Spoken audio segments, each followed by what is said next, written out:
And boy, do I have some exciting news for you guys today, because I was fortunate enough to get my hands on the Division 2.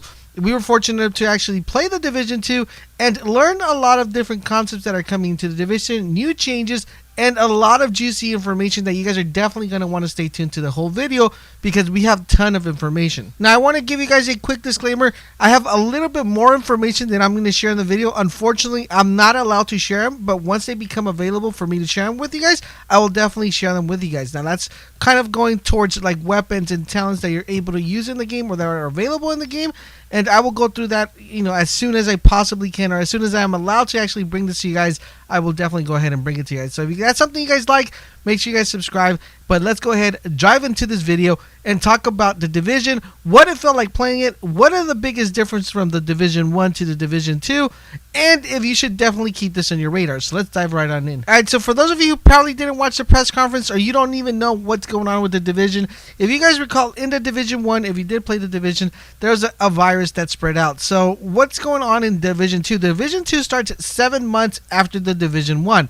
So quick recap of exactly what's going on. On Black Friday, a strain of smallpox viruses was applied to the US currency that spread infection and chaos like wildfire. 7 months later, the virus has run its course, but America is tearing itself apart. Washington, D.C. is the center of this, under constant attack. So instead of being New York, guys, we are in Washington, D.C. And this is going to tie in a little bit of what I'm going to tell you guys after this in regarding to my gameplay, kind of like my hands-on and my impressions. You will also play as one of the last good factions trying to save the world. Your decisions will affect the world. You and your agents will bring your equipment skills to the next level. Once you complete the campaign, you will have to pick a specialist class. Now, there's a total of 3 specialist classes that you're able to pick from, and what makes this interesting is depending what specialist class you pick will determine what special weapon you will have. Yes, guys, this time around they removed the signature skill, and instead of the signature skill, you guys get a special weapon. Now, the special weapon is only available to its specific specialist. So here are the specialists you're able to get from the Division 3. So far, we have 3. I'm pretty sure they're going to be adding more as we progress, but right now the ones that the game will be launching with are the following: Sharpshooter, Demolitionist, and Survivalist. Now, the Sharpshooter, he has a sniper at 50 cal, which is really amazing, guys, because the 50 cal is able to kind of shoot, like, if you could get multiple kills with the 50 cal. So if someone's lined up and you shoot them with the 50 cal, you can get that double kill, double shot. It also has a nice aerial effect, so it makes it really, really good gun. If you like your aim is on point, then definitely one that I highly recommend. The Demolitionist has the special weapon, which is the Grenade Thumper or the Grenade Launcher. Now, this is quite interesting because it has a really big aerial of effect, so it's not like you're throwing the grenade and you just throw it. You actually, before you shoot it, you're able to see where the area of affection is going to be. So when you throw the grenade, you'll be able, before you shoot it, you'll be able to see where that's going and how much area effect it's going to be doing. So it makes it a really interesting weapon, and I think it's going to be one of like the kind of like I need a Demolitionist to be in my team or my fire team to complete the an objective, because it does help out a lot to have him have him on your side. And the last one we have, the Survivalist. Now, the Survivalist is actually pretty interesting. It kind of reminds me of Lara Croft. I mean, that's what we're going with, because this one has a bow and arrow, but the bow and arrow comes with a different sorts of tips. Now, the tips that we were able to play with had a explosive tip, so when you would shoot the arrow and you would hit your target, the target would explode, or when you would actually get a crit hit, it would actually do like a damage over time, which makes it really, really cool and effective. So those are the ones we have, guys: Sharpshooter, Demolitionist, and Survivalist. And now, since we're kind of sort of talking about their weapons, I do want to mention that, for example, when I was playing it, and my specialist didn't start with any ammo for that particular weapon. So for the specialist weapon, I didn't have ammo. I had to pick up some ammo on the floor. The color of the ammo that was shown, or the one that I was able to pick up that gave me the ammo, was blue ammo. So if you guys are trying to figure out, where do you get the ammo, how much ammo do you get? When I started playing the mode that they let us play, I didn't have any ammo, so I had to pick it on the ground. It's a blue ammo brick, and once you pick the blue ammo brick, you get ammo.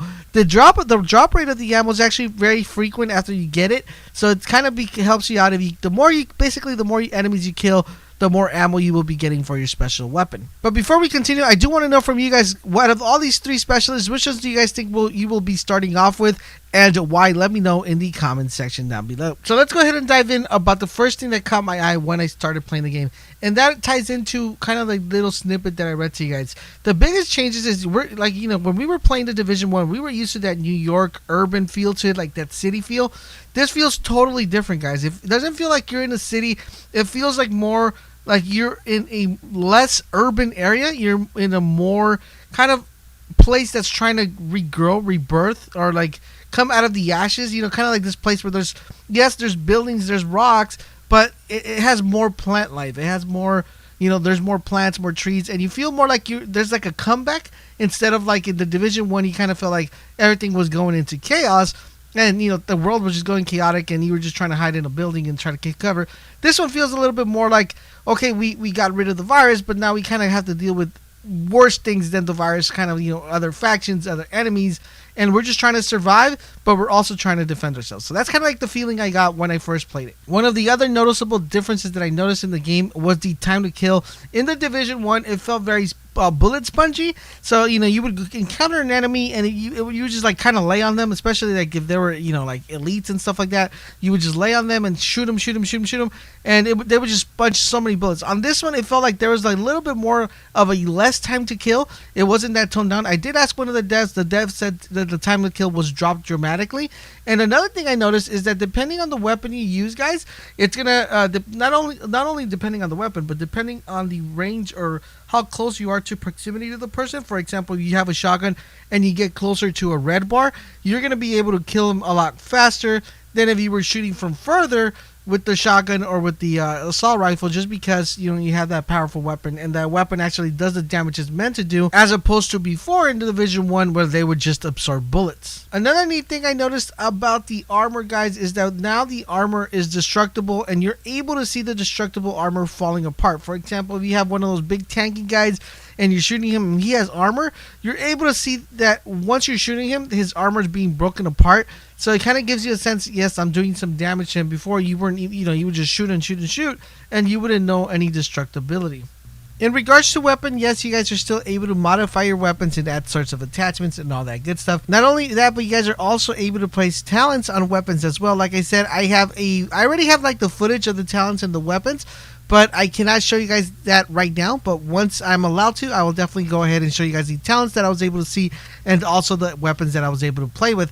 Now, if you guys are probably wondering, Laser, what weapons did you play with? So I got a chance to play with the assault rifle, got a chance to use the SMG, got a chance to use the thumper, and also got a chance to use the shotgun, and also got a chance to use the 50 cal, which is a specialist weapon, and also the thumper. Another neat addition they added to the game was the ability of finding loot boxes scattered around the world, which makes it really fun. For example, in this time that we were running around, we were able to find a loot box that had fallen into the tree and was just hanging there. You shoot it and you are able to collect the loot. I thought that was really cool. Now, the thing that we were able to play, or the thing that we were able to demo, is something new to the Division that I think is going to bring a better dynamic to the game and make it feel more more in tune to what we're trying to do into that open world feel of the game, because it's going for a more open world type of vibe. So what it is kind of very similar if you play Destiny, or if you play any other type of game that's currently out right now, where you have those type of public events, and they happen periodically throughout the cycle of the of the day. This was kind of like a public event where we were supposed to defend the zone. And the neat addition about this public event is these happen continuously, and once you clear them and once you're able to get everybody killed, then you will be able to kind of claim that spot or claim that base for your allies. Not only that, but you're also able to call in support if you need help to clear the area. For example, let's say you're fighting this with just 2 people and it's not a team of 4. You can always pop up your flare gun, shoot it up in the air, and you will bring allies to help you out.